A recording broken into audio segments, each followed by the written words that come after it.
Hindi is the my मातृभाषा।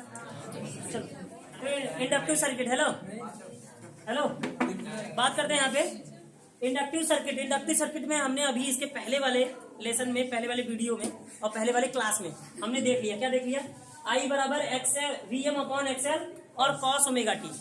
उसके बाद में एक्सएल देखा था कि ओमेगा एल के बराबर होता है। एक्सएल किसके बराबर होता है? ओमेगा एल के। XL is offered by inductor, इसलिए इसको क्या बुलाते हैं? इंडक्टिव रिएक्टेंस, हिंदी में प्रेरक प्रतिघात बोलते हैं। तो यहाँ पे आई बराबर I M cos omega T हो जाएगा। तो हमें दिख रहा है कि कॉस ओमेगा टी को क्या मैं ये लिख सकता हूँ, आई बराबर I M sine omega t minus pi by two. हाँ, अगर आप बात करें तो यहाँ पे माइनस ओमेगा टी लिख सकते हैं, और इस माइनस का कॉस के साथ कोई फर्क नहीं पड़ता है, पता है कि नहीं? इसलिए मैंने pi by two minus omega T लिख करके मैंने क्या लिखा, omega t minus pi by two, क्योंकि इस माइनस के अंदर मैंने क्या कर दिया है, मल्टीप्लाई कर दिया है। क्लियर है? तो कॉस ओमेगा टी को हम इस तरह से लिख सकते हैं। कॉस को ये प्लस में भी लिखो तो कोई फर्क पड़ने वाला नहीं है। कॉस माइनस थीटा क्या देता है? Cos minus theta plus theta ही देता है, कॉस थीटा प्लस का ही देता है, पता है ना? हाँ, अब देखो, तो वोल्टेज तो हमारा वही है, V बराबर V M sine omega t. तो अब बताओ ना कि आई क्या लैग कर रहा है पाई बाई 2 डिग्री से, और बताओ क्या वोल्टेज वहीं पे है 0 डिग्री से क्या कर रहा है, ये लीड कर रहा है। तो वोल्टेज तो 0 डिग्री से लीड कर रहा है, और करंट क्या कर रहा है, पाई बाई 2 डिग्री से लैग कर रहा है। तो इसके लिए हमें बनाना होगा फेजर डायग्राम। क्या बनाना होगा? Phasor diagram. तो फेजर डायग्राम सबसे पहले समझ तो लेते हैं फेजर डायग्राम यूज क्यों करते हैं, और फेजर डायग्राम का हमें जरूरत क्यों पड़ी। तो हमने यहाँ एक क्वेश्चन दिया आपको, what is phasor diagram to necessary to, what is necessary to the phasor diagram, क्यों जरूरत है फेजर डायग्राम का। हमें सर्किट को सॉल्व करते समय फेजर डायग्राम की जरूरत पड़ रही है, तो क्यों जरूरत है? तो इसका जरूरत इसलिए है, पहले इसके बारे में जान लेते हैं ये है क्या। तो phasor diagram is rotating vector, ये एक तरह का क्या है, रोटेटिंग वेक्टर है। ये जो वेक्टर रोटेटिंग वेक्टर है, ये कैसा वेक्टर है? Rotating vector.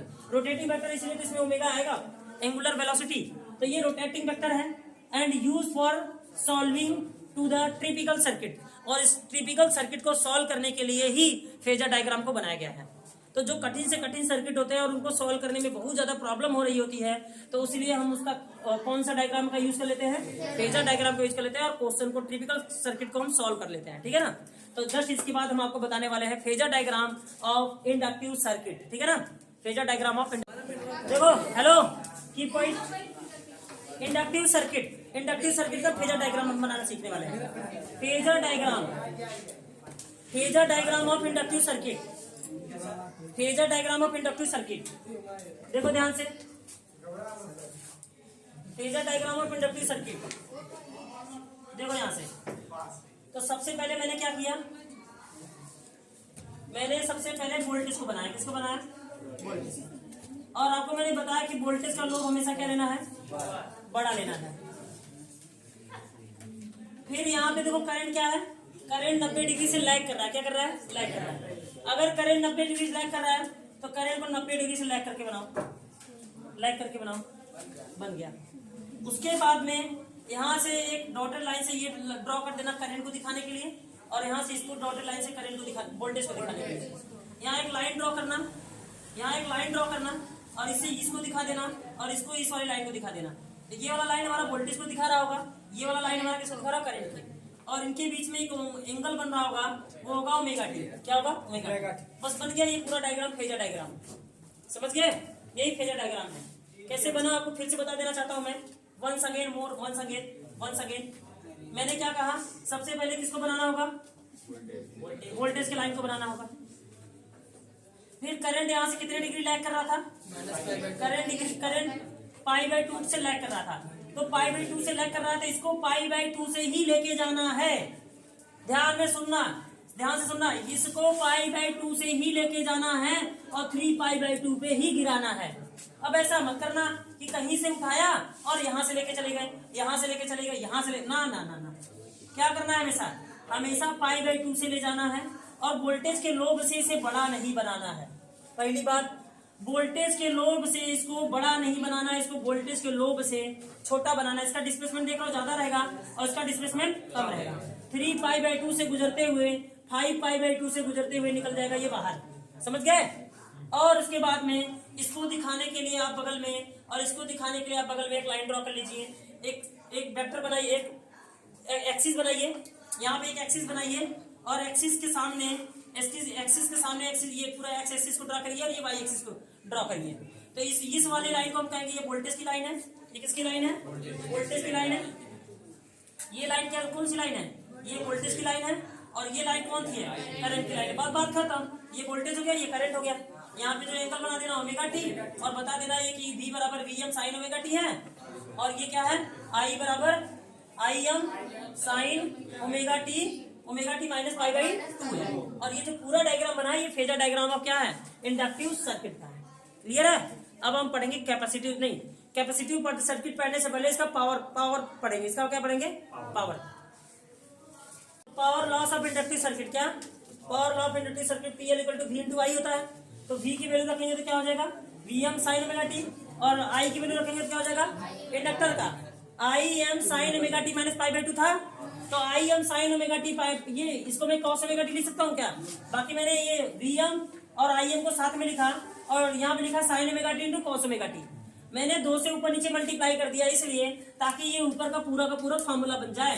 तो 2 sine omega t into cos omega t बन जाता है sine 2 theta. Sine 2 theta formula होता है कि sine 2 sine theta into cos theta बराबर होता है साइन 2 थीटा। क्या होता है? Sine 2 theta. तो मैंने देखा 2 sine theta into cos theta तो मिला साइन 2 थीटा। थीटा जगह ओमेगा टी है। तो यहाँ पे देखो वीएम आई एम अपॉन 2 और यहाँ पे हो गया साइन ओमेगा टी। अब हम बात करेंगे क्या इंडक्टर पावर लॉस करता है या नहीं। तो हमारे पास एक फॉर्मूला मिल चुका है और हम बाय मैथमेटिकली चेक करेंगे कि क्या इंडक्टर पावर लॉस करता है। तो एक बात देखना, यहाँ पे साइन ओमेगा टी है और साइन जो होता है वो फुल साइकिल पे 0 हो जाता है। मतलब साइन की वैल्यू 0 पे भी, साइन 0 अंश का मान पे भी 0, साइन पाई पे भी वैल्यू 0, साइन 2 पाई पे भी वैल्यू 0, साइन चाहे जो पाई हो सबके वैल्यू क्या हो जाएगी? 0। तो साइन पाई पे मतलब फुल साइकिल के लिए हम क्या बात करेंगे? फुल साइकिल के लिए साइन की वैल्यू क्या हो जाती है? 0। और डीसी तो हम पढ़ नहीं रहे हैं। डीसी होता तो पावर लॉस कराता क्योंकि वो उसमें हाफ साइकिल होता है, कोई भी पूरा साइकिल नहीं होता है। ये फुल साइकिल कर रहा है, एक प्लस में भी तो एक माइनस में। तो ये ना फुल एसी हमेशा फुल साइकिल देता है और पूर्ण चक्र के लिए साइन ओमेगा टी की वैल्यू क्या हो जाएगी? 0। तो साइन ओमेगा टी की वैल्यू 0 तो ऑल ओवर पूरा 0, इसलिए पावर लॉस इंडक्टिव सर्किट में होता ही नहीं। पावर लॉस इंडक्टिव सर्किट में होता ही नहीं। तो हम सीधा कहेंगे इंडक्टिव सर्किट में पावर लॉस नहीं होता है, इसमें पावर लॉस 0 के बराबर होता है। बाकी और सर्किट जैसे इंडक्टिव हो गया, कैपेसिटिव हो गया, ये सब पावर लॉस नहीं करते हैं, but resistive circuit power loss करता है। इसलिए देखो जब करंट काफी देर तक किसी वायर में गुजरता है तो वो वायर हीट हो जाता है क्योंकि रेजिस्टेंस हीट प्रोड्यूस करता है। समझ रहे हो ना? और वो पावर लॉस करा देता है। समझ गए? तो और सर्किट पावर लॉस करा सकते हैं। इंडक्टिव और कैपेसिटिव सर्किट ऐसे हैं जो पावर लॉस जिनका 0 होता है। मतलब वो करंट को तो रोकते हैं लेकिन करंट को खाते नहीं है। समझ गए कि नहीं? करंट को रोकेंगे लेकिन करंट को खाएंगे नहीं। इसलिए इंडक्टर कहाँ लगाया जाता है? चोक कुंडली में, चोक कॉइल में। कहाँ लगाया जाता है? Choke coil. तो चोक कॉइल एक चोक आता है, आपने देखा होगा जो ट्यूबलाइट जलता है, चोक इतना छोटा सा रहता है, चोक शायद आपने देखा होगा। चोक होता है, इतना बड़ा चोक लगता है और ट्यूबलाइट में चोक लगता है, तो उसमें चोक कॉइल होता है। चोक कॉइल बोलते हैं इंडक्टिव सर्किट लगा होता है। और वो ना जैसे स्टेबलाइजर का काम होता है, करंट को आप ज्यादा कम और स्लो करके दे सकते हो, वैसे उस चोक का काम होता है कि करंट को वो स्लो करके ही देता है। ठीक है ना? तो स्लो तो करता है लेकिन करंट को खाता नहीं। इसका मतलब उसमें पावर लॉस नहीं कराता। तो इसलिए इंडक्टिव सर्किट का पावर लॉस क्या होता है? 0। ठीक है?